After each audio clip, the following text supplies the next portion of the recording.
From Keene in the Shire, the Liberty Media capital of the world, this is Daryl W. Perry, host of FPP Radio News for Tuesday, July 11th, 2017. Silver is trading at $15.61 per ounce. Gold is valued at $1,212 per ounce. Bitcoin is trading at 3.6 cents, and the average price of Bitcoin is $2,371. Antiwar.com reports the British High Court handed down a pair of judgments Monday on the lawsuit by the Campaign Against Arms Trade, CAT, which was seeking to stop continued British arms sales to Saudi Arabia. The open judgment was that the sales can continue without restrictions. The lawsuit was based on UK and EU law, both forbidding arms exports where there is a clear risk the arms would be used to break international humanitarian law and the widespread war crimes committed by the Saudis over the course of the Yemen war. The judge in the ruling claimed the UK government necessarily has better information on the Saudi war crimes than CAT would, though specifics are only in secret closed judgments offered for national security reasons. The ruling is being criticized by a number of groups, noting that the exports clearly flout the export law's humanitarian rules. Saudi Arabia is Britain's largest customer for arms and has been picking up their orders from U.S. and British suppliers throughout the Yemeni war, mostly seeking more bombs to drop on the Shiite run north of the country.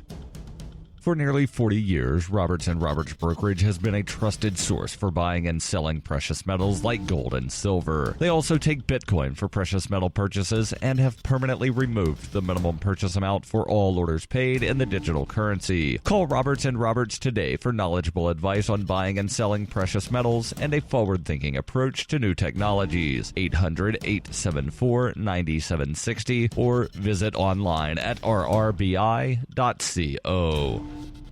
UPI reports a federal judge has approved a plan for Wells Fargo to pay $142 million in a class action lawsuit involving customers of fake accounts. U.S. District Judge Vince Cabrera ruled on Saturday in San Francisco the settlement was fair, reasonable, and adequate. Last year, Wells Fargo admitted that 2 million potentially unauthorized checking and credit card accounts were opened between 2011 and 2015. In September, the Federal Consumer Financial Protection Bureau fined the banking giant $185 million.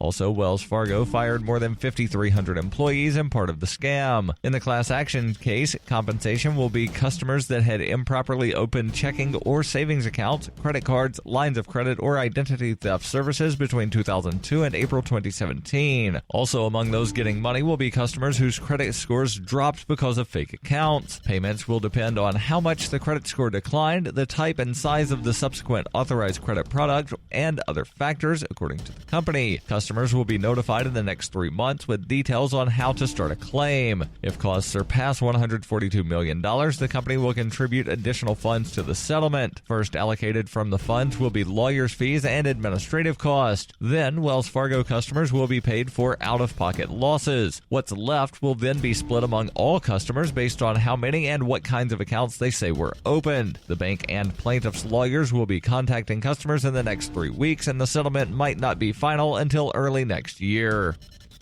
In 2115 New England, there are no borders, no states, and no regulations, yet never has a more peaceful and prosperous place existed. Faced with the prospect of waning power, Mr. Drake intends to replace the anarchy of New England with a government. Anarchy in New England by Joe Jarvis is available from Amazon.com and all major bookstores.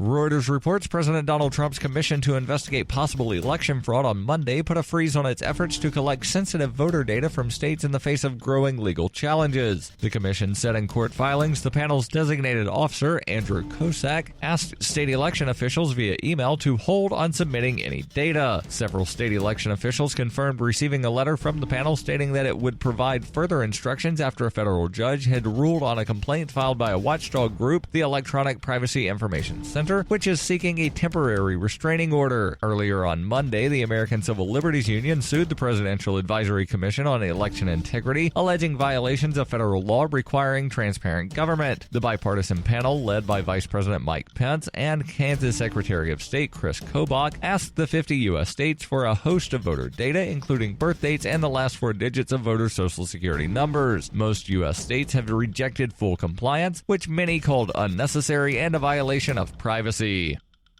This has been FPP Radio News, online at fppradio.com.